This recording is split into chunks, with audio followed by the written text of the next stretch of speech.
Buenas noches, bienvenidas y bienvenidos. Bueno, pues este es un segundo programa desde este Centro de Reinserción Social del DF, el llamado penal de Tepepan, en la capital de la República Mexicana.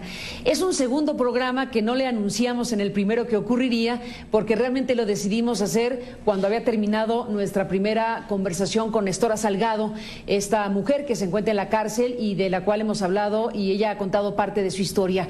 Cuando terminó la primera grabación y terminamos este primer programa, al despedirnos, ella continuó hablando con nosotros y le solicitamos que lo que nos estaba contando ya fuera de la grabación lo pudiera contar en otra grabación, que es esta.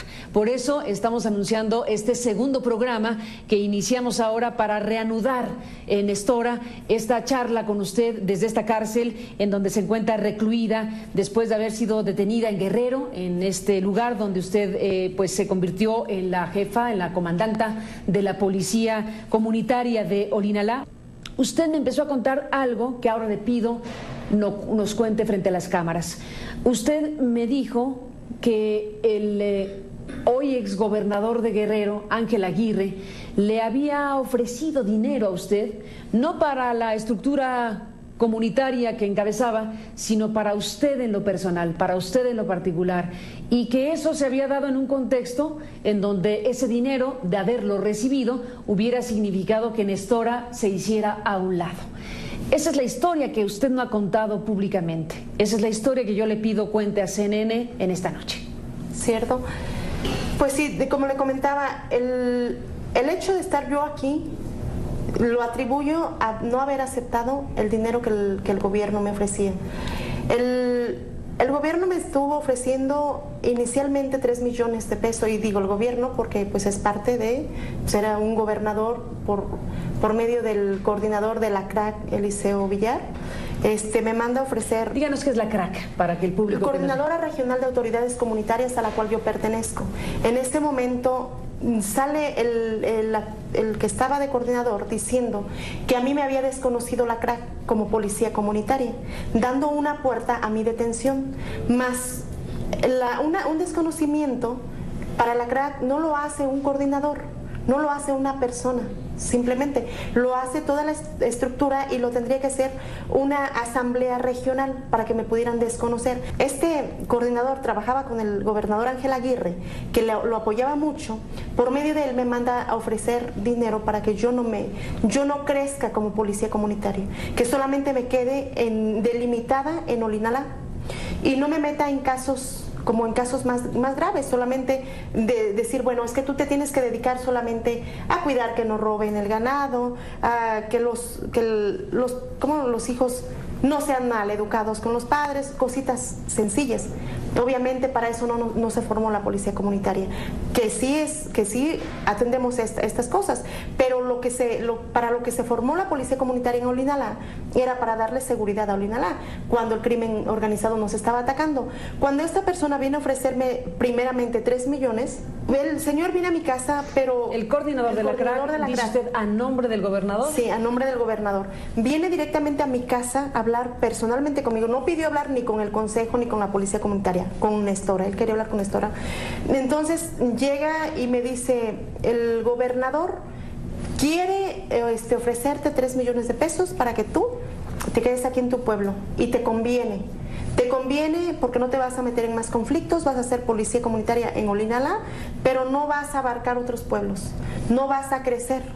Me deslindaron, me fueron a pintar a las orillas del pueblo donde yo tenía solamente jurisdicción, pero yo no acepté eso. Dije, a ver, la policía comunitaria existe donde está todo un mapa que nos avala como pueblos originarios, porque la ley 701 avala a los pueblos originarios, a los pueblos indígenas, donde nosotros tenemos la administración de justicia indígena. Entonces yo no acepto, obviamente, porque digo, a ver, a mí no me vas a venir a decir donde yo solamente puedo. Yo estudié lo que es la ley y todo el mapa que abarca la ley 701, donde podemos ser policías comunitarios. Entonces, obviamente, cuando yo no acepto, el señor se va molesto. Entonces, como a los 8 días, yo recibo una llamada. ¿Le explicó cómo le daría esos 3 millones de pesos? No me explicó porque no le di toda esa oportunidad. no le di, no ¿Lo llegamos rechazó a muy eso. pronto? Sí. Entonces, como a los... ¿Pero a usted no le quedó duda de que ese era un ofrecimiento del gobernador Aguirre? No me quedó duda porque yo sabía que ellos trabajaban mucho de la mano. Ellos trabajaban, primeramente, cuando llegó mis ¿Habló detenciones... en nombre del gobernador? Sí, en nombre del gobernador Ángel Aguirre. Como a mí ya me había hablado en ese entonces, que era procurador, Iñaki Blanco, o fiscal en ese era procurador, que yo liberara a estas personas, como es Eugenio Sánchez, y me habla precisamente cuando detuvimos al síndico. Entonces vuelve a venir el señor Liceo y me viene a ofrecer ahora 7 millones. El mismo coordinador de la CRAC. Coordinador. Después de que usted rechazó 3 millones de pesos, ¿casa? Vuelve a la casa y pide hablar conmigo. Entonces vuelve, oye, es que no seas tonta, es que el gobernador te va a dar 7 millones para ti, no lo vas a compartir con nadie. No lo vas a compartir con nadie, pero la única condición es que sueltes a estas personas y que la policía comunitaria de Olinda Llano siga creciendo en el municipio. Entonces, obviamente, cuando me dice eso y viene especialmente, yo le dije, ¿y tú puedes ofrecérselo a la policía comunitaria? Tú puedes ofrecerlo públicamente porque conmigo no. O sea, yo no voy a aceptar ese dinero porque yo no estoy aquí por dinero. La policía comunitaria que me tardó como 8 meses o 9 meses conformarla, no la voy a vender por 7 millones. Cuando yo tengo la convicción de que la policía comunitaria funciona. Me cuenta después de la pausa qué le dijo cuando usted le propone. ¿Estarías dispuesto a dar ese mismo dinero a la luz del día a la propia policía comunitaria? Volvemos después de la pausa. Sí.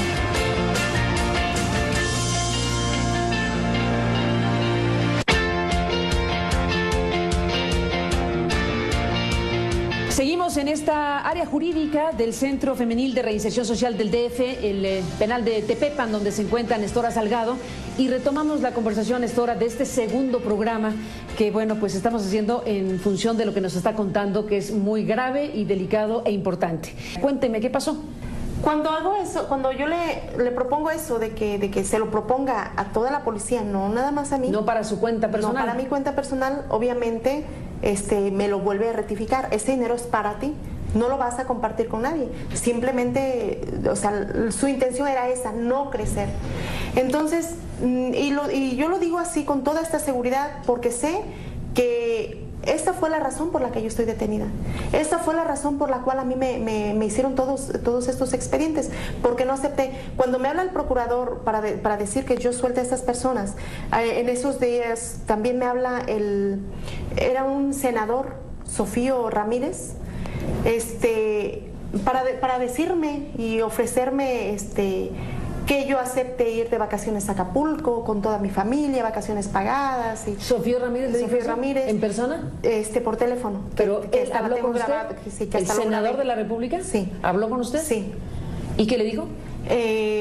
Eso, de que el gobernador me hacía la invitación a mí, a toda mi familia, a pasar vacaciones en Acapulco, vacaciones pagadas. La intención era de que yo soltara a Eugenio y de que yo soltara a esta gente. Pues ellos sabiendo, él tiene conocimiento de que la Coordinadora Regional de Autoridades Comunitarias tiene una estructura y no funciona así. Yo no podía decidir a quién soltaban y a quién no. Eso es muy importante. Hagamos el paréntesis completo porque podría confundirse el público tal vez diciendo que usted tenía atribuciones de liberar a alguien.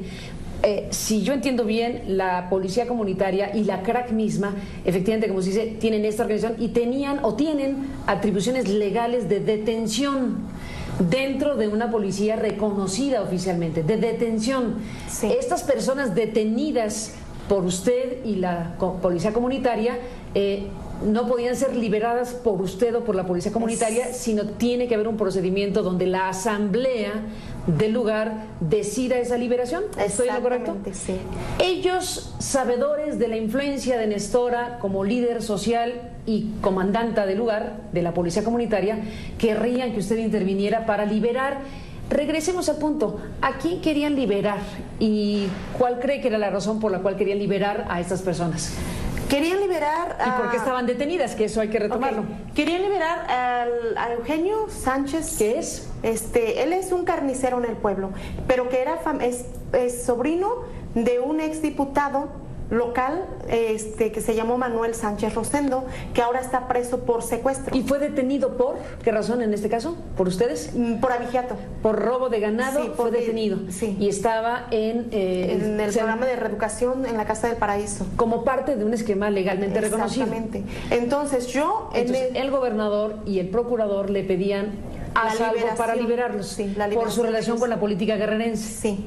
Entonces, sabiendo que yo no podía hacerlo, porque no lo decido yo, entonces, ¿qué me queda decir? Yo no puedo. Entonces, si lo estoy entendiendo bien, Nestora, el tema con el gobierno del estado de Guerrero, en ese momento encabezado por Ángel Aguirre, era la no liberación o no contribuir o influir en la decisión de la Asamblea para liberar a estas personas, por un lado, y la determinación del gobierno de que la acción de esta policía comunitaria, que había logrado tener una presencia muy importante con usted como comandante, creciera más en su acción policíaca contra el crimen organizado del lugar. Esas dos cosas la confrontan con el gobernador Aguirre, y antes de más que la confrontación, viene este intento de comprarla. Sí, porque yo ya me había reunido una vez teníamos una cita con el gobernador para recibir los apoyos. Los apoyos legales. Legales, como son las camionetas, los radios, el dinero para los uniformes. O sea, hasta ahí todo iba bien. Yo nunca vi que el gobernador pues quisiera jugar ese doble papel. Cuando ya hacemos estas detenciones es cuando él se incomoda.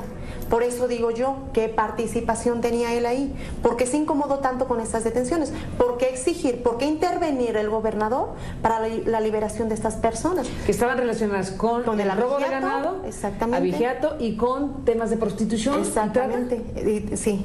Entonces yo digo, ¿cómo se atreven cuando el procurador me habla también y me dice que tengo que liberarlas, y yo lo hago público porque existe un periódico por ahí diciendo que me había pedido que me había ofrecido lo que yo quisiera para liberar a estas personas, cuando me ofrecen las vacaciones en Acapulco pagadas, y las rechazo, entonces es cuando me amenaza diciéndome que me voy a tener a las consecuencias.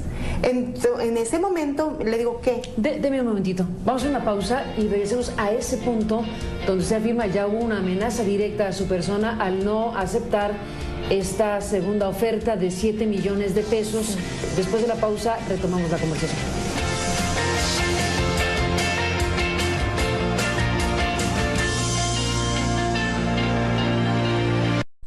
Entramos en la parte final, regresamos en esta transmisión desde el penal de Tepepan Femenil en la Ciudad de México, hablando con Nestora Salgado. Volvemos. Nestora Salgado, pues en este segundo programa donde hemos escuchado esta narración que usted no había hecho en otras ocasiones, que es la primera vez que escuchamos que hace estos señalamientos muy graves que colocan el tema de su detención en una nueva dimensión, me parece, con nuevas informaciones que las autoridades judiciales deben considerar. Bueno, usted está narrando cosas que pregunto, antes de que me continúe la narración, ¿las ha contado al Ministerio Público? ¿Ha contado esto que cuenta en CNN en su defensa? No, esto no ha sido contado porque realmente yo me he basado solamente en lo que es mi proceso, o sea, cómo va. O sea, esto es parte de la historia, ¿no ha sido interrogada en estos términos? No, es que yo no he estado frente a un juez, yo no he estado frente a nadie. O sea, mi proceso, yo no he estado ni siquiera un Ministerio Público me ha hecho una pregunta. Yo lo único que he platicado es con mis abogados y nada más. Ningún del Ministerio Público, ¿ninguna autoridad le ha preguntado juez, cosas como esta? Nadie. O sea, yo no he estado frente a un juez, yo no he estado frente a nadie. O sea, mi proceso está como muy, muy raro. El momento en donde usted rechaza los 7 millones de pesos, la segunda oferta que le hace el dirigente de la CRAC, ¿y cómo fue esa escena? Bueno, cuando yo rechazo este dinero, obviamente yo entiendo su mensaje de él, entiendo que ya no les está pareciendo que tengamos esta gente detenida, entiendo yo que ya estamos tocando otros hilos. Entonces ya estando tomando parte el gobernador, el señor Sofío Ramírez, el señor se molestó. Y, el de la crack. Y me dijo, bueno, dijo, yo no sé qué va a venir después de esto.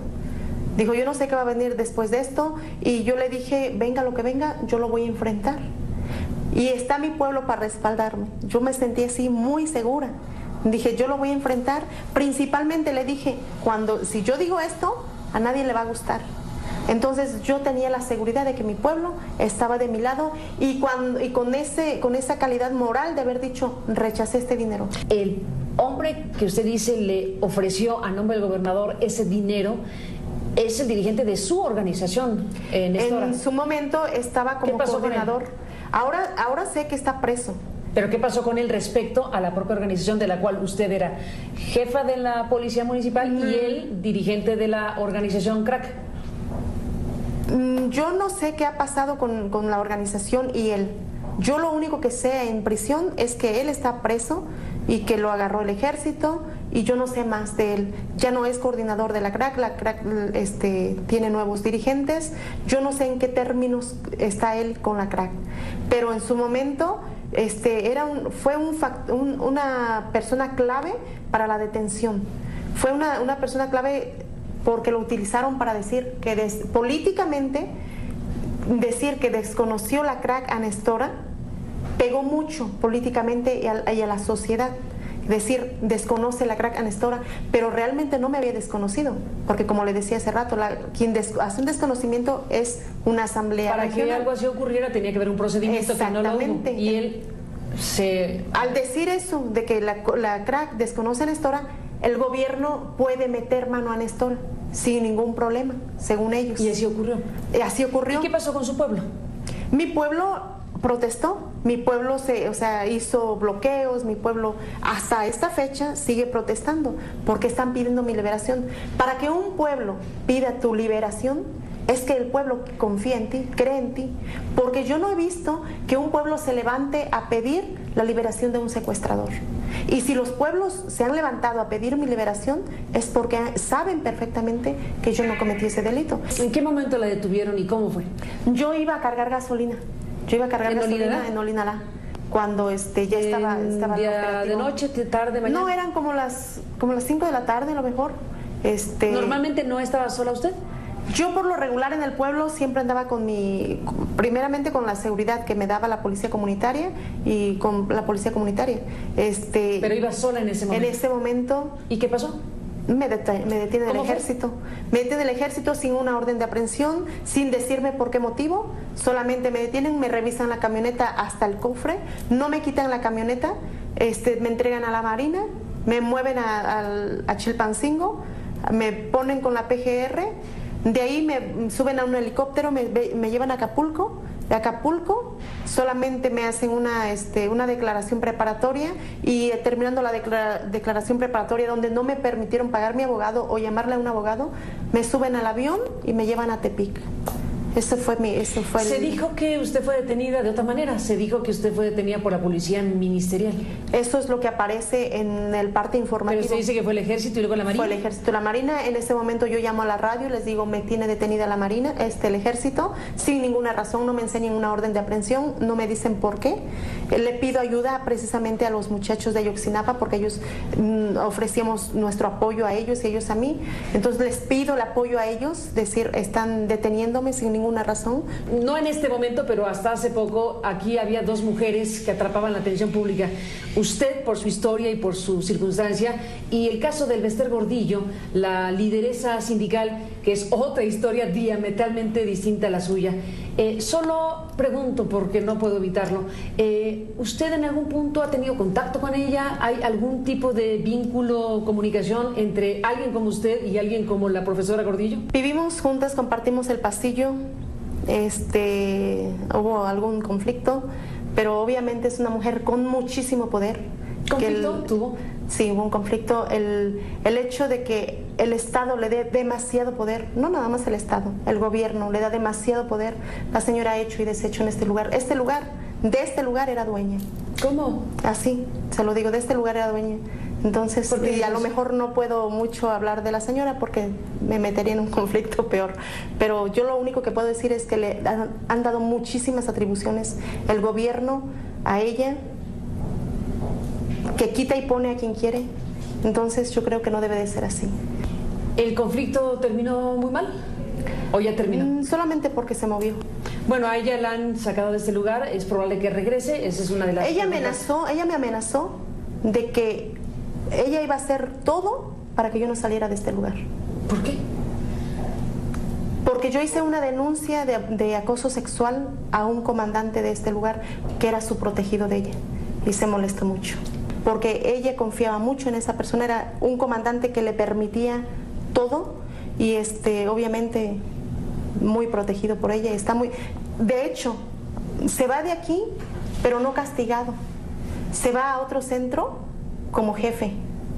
O sea, si se lo sacan de este lugar por el acoso sexual y lo ponen en otro centro como jefe, entonces a mí se me hace que lejos de castigarlo fue un premio. ¿Cuál es el nombre del comandante? Se llama Jaime, el apellido creo que es Sánchez Martínez, creo. ¿Y cree que ha influido en su proceso? Ahorita todavía no, pero sé que va a influir. Sé que es una persona que el gobierno le ha dado mucho poder y puede hacer mucho. Pues se complica su situación si las cosas están por Se complica, pero yo sabía que esto iba a pasar porque sabía que era uno de sus comandantes favoritos y que lo decía a voz, a grito, ¿cómo dice? A voz en pecho. Era su príncipe. Entonces yo sabía que iba a pasar, pero yo... ¿La expresión es suya o de ella? De ella. ¿Era su príncipe? Así lo decía, que era el príncipe aquí en este lugar. Entonces yo sabía que esto iba a ser muy fuerte si yo ponía esta denuncia, pero yo no me podía quedar callada. Soy una persona que defiende los derechos humanos, soy una persona que está en contra de la injusticia y mucho menos si esta injusticia se estaba haciendo conmigo.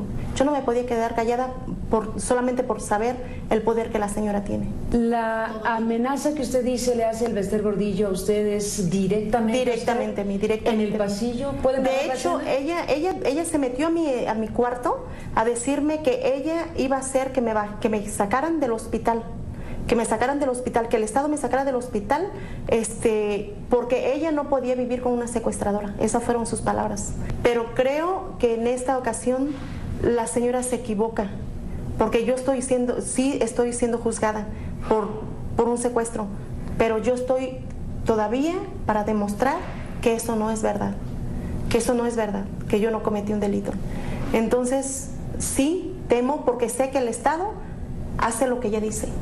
Estaremos como programa y como periodistas siguiendo de cerca este proceso tan complejo que nos remite a muchas cosas de primera importancia en México, muy específicamente de lo que está ocurriendo y ha ocurrido en el estado de Guerrero. Gracias por esta segunda charla y estaremos en contacto si me lo permite. Ok, gracias a usted. Hasta la próxima. Gracias a usted que nos permitió acompañarle. Pásela bien, buenas noches.